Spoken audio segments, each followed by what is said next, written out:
नमस्कार दोस्तों, और स्वागत है आपका संदीप कुमार ऑफिशियल चैनल पर।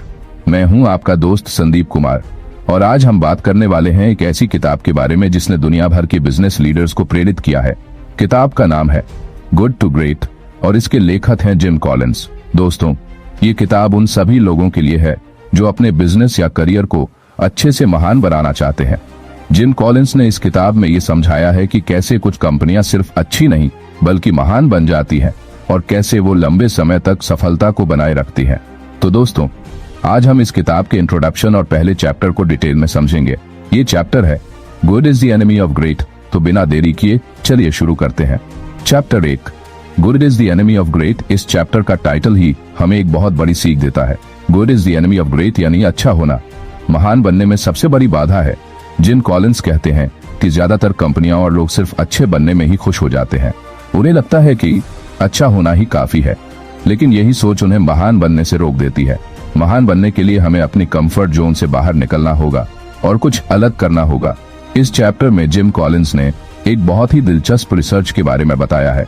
उन्होंने 435 कंपनियों का अध्ययन किया और उनमें से सिर्फ 11 कंपनियों को ढूंढा जो अच्छी से महान बन गई। इन कंपनियों ने 15 साल तक लगातार सफलता हासिल की और अपने मार्केट को बदल दिया। इन कंपनियों की सफलता का राज क्या था? जिम कॉलिंस कहते हैं कि इन कंपनियों ने 3 चीजों पर फोकस किया। डिसिप्लिन्ड पीपल, महान कंपनियों के पास अनुशासित और प्रतिबद्ध लोग होते हैं। डिसिप्लिन थॉट, वो सही फैसले लेते हैं और अपने लक्ष्यों पर फोकस करते हैं। डिसिप्लिन्ड एक्शन, वो अपने प्लान को सही तरीके से एग्जीक्यूट करते हैं। एक उदाहरण के तौर पर जिम कॉलिंस वॉलग्रीन्स की बात करते हैं। वॉलग्रीन्स ने अपने आप को सिर्फ एक दवा की दुकान से बदलकर एक हेल्थ केयर सर्विस प्रोवाइडर बना दिया। उन्होंने अपने कस्टमर्स की जरूरतों को समझा और उन्हें बेहतर सर्विस दी। इस तरह वो एक अच्छी कंपनी से महान कंपनी बन गई। तो दोस्तों, ये था इस किताब का पहला चैप्टर। इसमें हमने सीखा कि कैसे अच्छा होना हमें महान बनने से रोक सकता है। अगर हम महान बनना चाहते हैं तो हमें अपनी कंफर्ट जोन से बाहर निकलना होगा और कुछ अलग करना होगा। अगले चैप्टर में हम जानेंगे कि कैसे महान कंपनियों के लीडर्स अपनी टीम को सफलता की ओर ले जाते हैं। ये चैप्टर होने वाला है और भी ज्यादा इंटरेस्टिंग, तो आप इसे जरूर मिस न करें। Chapter 2, level 5 leadership. पिछले चैप्टर में हमने सीखा कि कैसे अच्छा होना हमें महान बनने से रोक सकता है।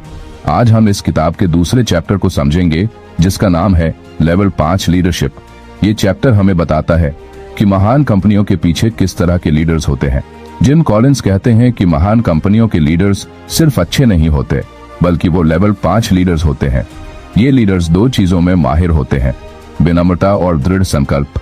यानी वो अपने अहंकार से दूर रहते हैं लेकिन अपने लक्ष्यों को पाने के लिए पूरी ताकत लगा देते हैं। एक उदाहरण के तौर पर जिम कॉलिंस डार्विन ई स्मिथ की बात करते हैं, जो किम्बर्ली क्लार्क कंपनी के सीईओ थे।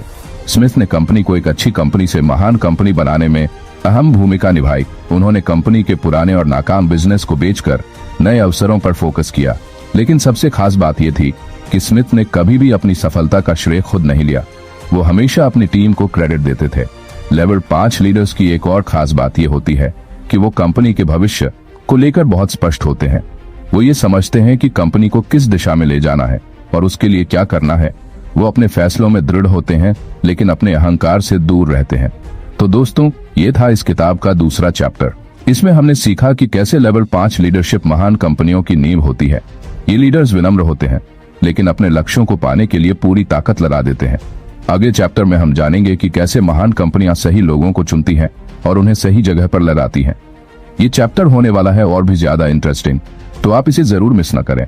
Chapter 3, first who then what. पिछले चैप्टर में हमने सीखा कि कैसे लेवल 5 लीडरशिप महान कंपनियों की नींव होती है। आज हम इस किताब के तीसरे चैप्टर को समझेंगे जिसका नाम है फर्स्ट हु देन व्हाट। ये चैप्टर हमें बताता है कि महान कंपनियां सबसे पहले सही लोगों को चुनती हैं और फिर उन्हें सही जगह पर लगाती हैं।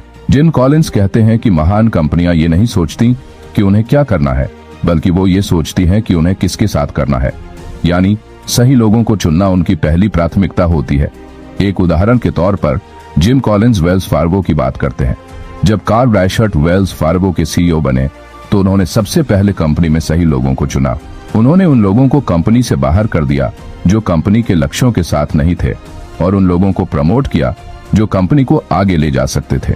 इस तरह वेल्स फार्गो ने अपने आप को एक अच्छी कंपनी से महान कंपनी बना लिया। जिम कॉलिंस कहते हैं कि सही लोगों को चुनने के बाद महान कंपनियां उन्हें सही जगह पर लगाती हैं। यानी वो ये सुनिश्चित करती हैं कि हर व्यक्ति को उसकी स्किल्स और योग्यता के हिसाब से काम मिले। इससे न सिर्फ कंपनी को फायदा होता है बल्कि एम्प्लॉय भी खुश रहते हैं। तो दोस्तों, ये था इस किताब का तीसरा चैप्टर। इसमें हमने सीखा कि कैसे महान कंपनियां सही लोगों को चुनकर उन्हें सही जगह पर लगाती हैं। अगले चैप्टर में हम जानेंगे कि कैसे महान कंपनियां अपने लक्ष्यों को पाने के लिए सही फैसले लेती हैं। ये चैप्टर होने वाला है और भी ज्यादा इंटरेस्टिंग, तो आप इसे जरूर मिस न करें। Chapter 4, confront the brutal facts. पिछले चैप्टर में हमने सीखा कि कैसे महान कंपनियां सही लोगों को चुनकर उन्हें सही जगह पर लगाती हैं। आज हम इस किताब के चौथे चैप्टर को समझेंगे, जिसका नाम है कॉन्फ्रंट द ब्रूटल फैक्ट्स। ये चैप्टर हमें बताता है कि महान कंपनियां अपनी समस्याओं से कैसे निपटती हैं। जिम कॉलिंस कहते हैं कि महान कंपनियां अपनी समस्याओं से आंखें नहीं चुराती बल्कि उनका सामना करती हैं। वो ये समझती हैं कि समस्याएं हर कंपनी के सामने आती हैं, लेकिन उन्हें हल करने का तरीका ही कंपनी को महान बनाता है। एक उदाहरण के तौर पर जिम कॉलिंस न्यूकर की बात करते हैं। न्यूकर एक स्टील कंपनी है जो 1960 के दशक में बहुत मुश्किल दौर से गुजर रही थी, लेकिन न्यूकर के लीडर्स ने अपनी समस्याओं से आंखें नहीं चुराई। उन्होंने अपनी कंपनी की कमजोरियों को स्वीकार किया और उन्हें हल करने के लिए नए तरीके ढूंढे। इस तरह न्यूकर ने अपने आप को एक अच्छी कंपनी से महान कंपनी बना दिया। जिम कॉलिंस कहते हैं कि महान कंपनियां अपनी समस्याओं का सामना करने के लिए एक स्टॉकडेल पैराडॉक्स का इस्तेमाल करती हैं। ये पैराडॉक्स हमें ये सिखाता है कि हमें अपनी समस्याओं को स्वीकार करना चाहिए, लेकिन साथ ही ये भी विश्वास रखना चाहिए कि हम उन्हें हल कर सकते हैं। तो दोस्तों, ये था इस किताब का चौथा चैप्टर। इसमें हमने सीखा कि कैसे महान कंपनियां अपनी समस्याओं का सामना करती हैं और उन्हें हल करती हैं। अगले चैप्टर में हम जानेंगे कि कैसे महान कंपनियां अपने लक्ष्यों को पाने के लिए सही फैसले लेती हैं। ये चैप्टर होने वाला है और भी ज्यादा इंटरेस्टिंग, तो आप इसे जरूर मिस न करें। Chapter 5, the hedgehog concept. पिछले चैप्टर में हमने सीखा कि कैसे महान कंपनियां अपनी समस्याओं का सामना करती हैं और उन्हें हल करती हैं। आज हम इस किताब के 5वें चैप्टर को समझेंगे, जिसका नाम है द हेजहॉग कॉन्सेप्ट। ये चैप्टर हमें बताता है कि महान कंपनियां अपने लक्ष्यों को पाने के लिए कैसे फोकस करती हैं। जिम कॉलिंस कहते हैं कि महान कंपनियां एक हेजहॉग कॉन्सेप्ट का इस्तेमाल करती हैं। ये कॉन्सेप्ट एक कांटेदार जानवर हेजहॉग से प्रेरित है। हेजहॉग की एक खास बात होती है, वो सिर्फ एक चीज में माहिर होता है और उसी पर फोकस करता है। महान कंपनियां भी ऐसा ही करती हैं। वो सिर्फ उन चीजों पर फोकस करती हैं जिनमें वो सबसे अच्छी होती हैं। इस कॉन्सेप्ट को समझने के लिए जिम कॉलिंस 3 सवाल पूछते हैं। क्या हम इस काम में सबसे अच्छे हो सकते हैं? क्या ये काम हमारे लिए आर्थिक रूप से फायदेमंद है? क्या हमें इस काम को करने में मजा आता है? अगर इन तीनों सवालों का जवाब हाँ है, तो ये आपका हेजहॉग कॉन्सेप्ट है। एक उदाहरण के तौर पर जिम कॉलिंस वॉलग्रीन्स की बात करते हैं। वॉलग्रीन्स ने अपने हेजहॉग कॉन्सेप्ट को समझा और उस पर फोकस किया। उन्होंने अपने आप को सिर्फ एक दवा की दुकान से बदलकर एक हेल्थ केयर सर्विस प्रोवाइडर बना दिया। उन्होंने अपने कस्टमर्स की जरूरतों को समझा और उन्हें बेहतर सर्विस दी। इस तरह वो एक अच्छी कंपनी से महान कंपनी बन गई। तो दोस्तों, ये था इस किताब का 5वां चैप्टर। इसमें हमने सीखा कि कैसे महान कंपनियां अपने लक्ष्यों को पाने के लिए फोकस करती हैं। अगले चैप्टर में हम जानेंगे कि कैसे महान कंपनियां अपने लक्ष्यों को पाने के लिए सही फैसले लेती हैं। ये चैप्टर होने वाला है और भी ज्यादा इंटरेस्टिंग, तो आप इसे जरूर मिस न करें। Chapter 6, a culture of discipline. पिछले चैप्टर में हमने सीखा कि कैसे महान कंपनियां अपने लक्ष्यों को पाने के लिए फोकस करती हैं। आज हम इस किताब के चैप्टर को समझेंगे, जिसका नाम है ए कल्चर ऑफ डिसिप्लिन। ये चैप्टर हमें बताता है कि महान कंपनियां अपने काम को अनुशासन के साथ कैसे करती हैं। जिम कॉलिंस कहते हैं कि महान कंपनियां एक कल्चर ऑफ डिसिप्लिन बनाती हैं, यानी वो अपने काम को अनुशासन के साथ करती हैं। लेकिन यह अनुशासन सिर्फ नियमों और कानूनों का नहीं होता, बल्कि ये एक मानसिकता होती है जो हर कर्मचारी के दिमाग में होती है। इस चैप्टर में जिम कॉलिंस राइट एड और वॉलग्रीन्स की तुलना करते हैं। राइट एड एक अच्छी कंपनी थी, लेकिन उसने अनुशासन की कमी के कारण कभी महान कंपनी नहीं बन पाई। वहीं वॉलग्रीन्स ने अपने काम को अनुशासन के साथ किया और एक महान कंपनी बन गई। जिम कॉलिंस कहते हैं कि महान कंपनियां अपने काम को अनुशासन के साथ करती हैं, लेकिन वो अपने कर्मचारियों को भी आजादी देती हैं। यानी वो अपने कर्मचारियों को ये विश्वास दिलाती हैं कि वो अपने काम को अपने तरीके से कर सकते हैं, लेकिन उन्हें अपने लक्ष्यों को पाने के लिए अनुशासन बनाए रखना होगा। तो दोस्तों, ये था इस किताब का 6वां चैप्टर। इसमें हमने सीखा कि कैसे महान कंपनियां अपने काम को अनुशासन के साथ करती हैं। अगले चैप्टर में हम जानेंगे कि कैसे महान कंपनियां अपने लक्ष्यों को पाने के लिए सही फैसले लेती हैं। ये चैप्टर होने वाला है और भी ज्यादा इंटरेस्टिंग, तो आप इसे जरूर मिस ना करें। Chapter 7 technology accelerators.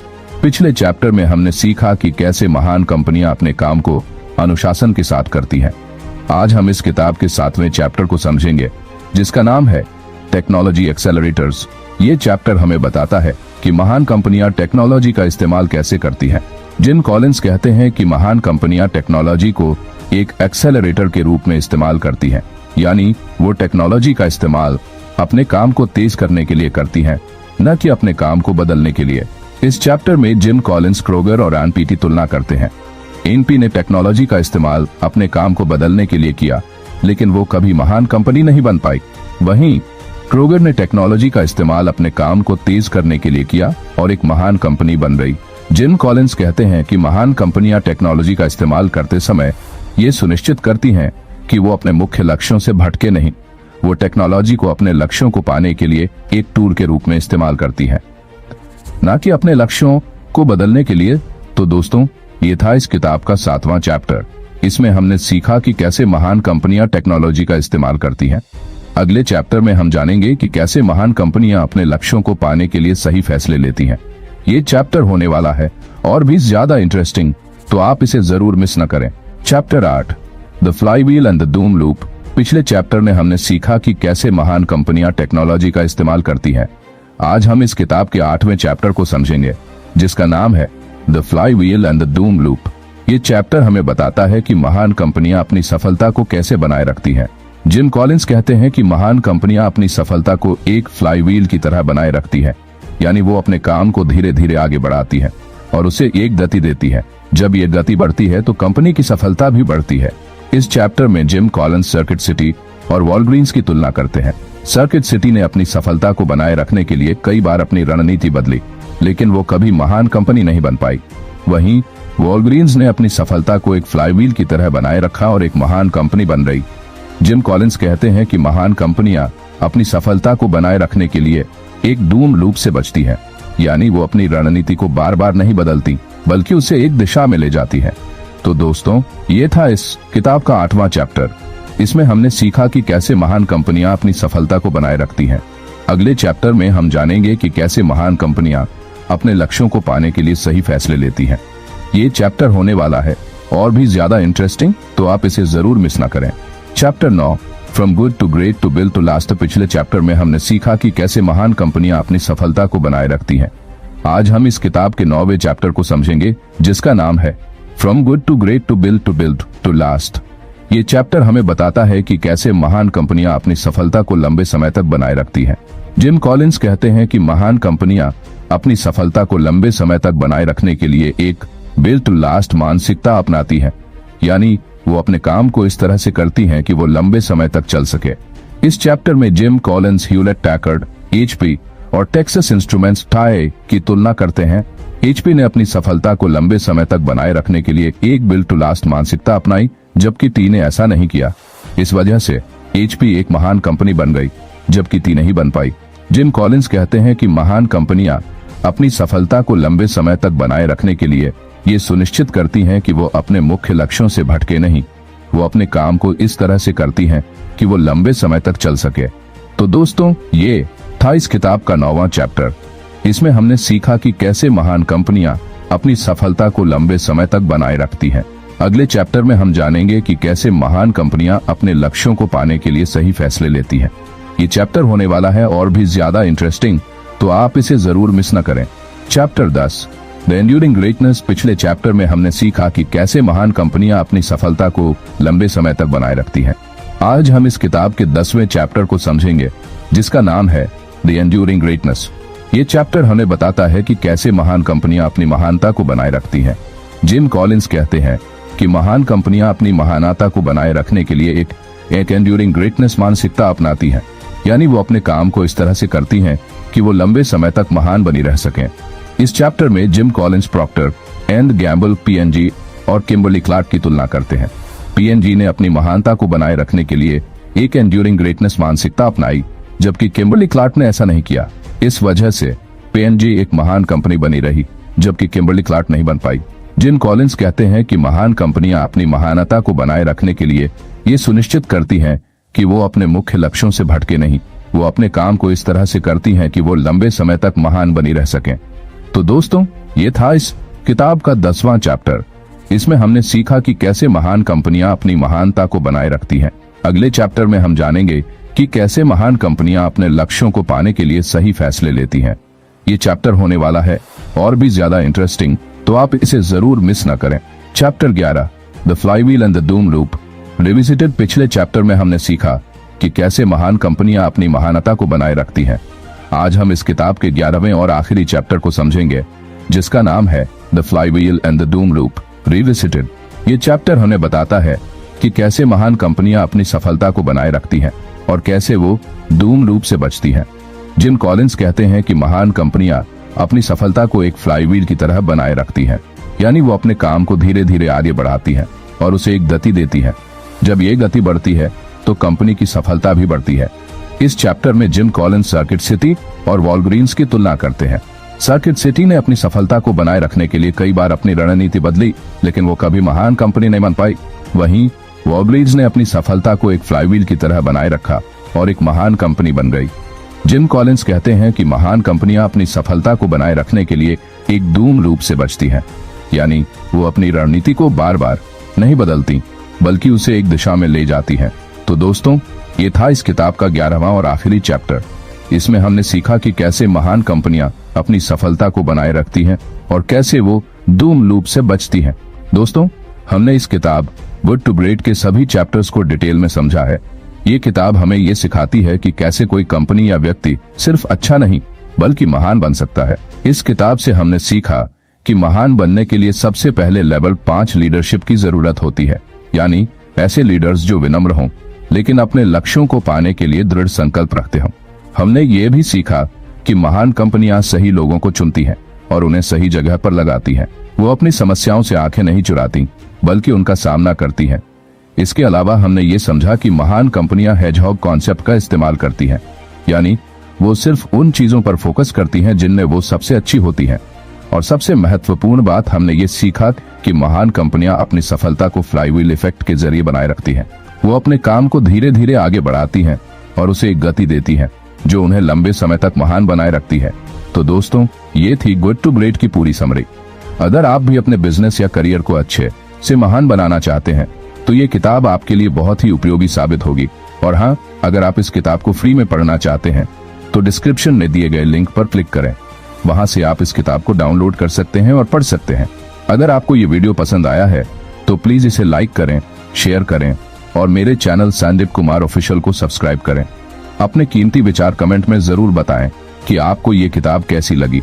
मिलते हैं अगले वीडियो में, तब तक के लिए खुश रहिए, अपना ख्याल रखिए।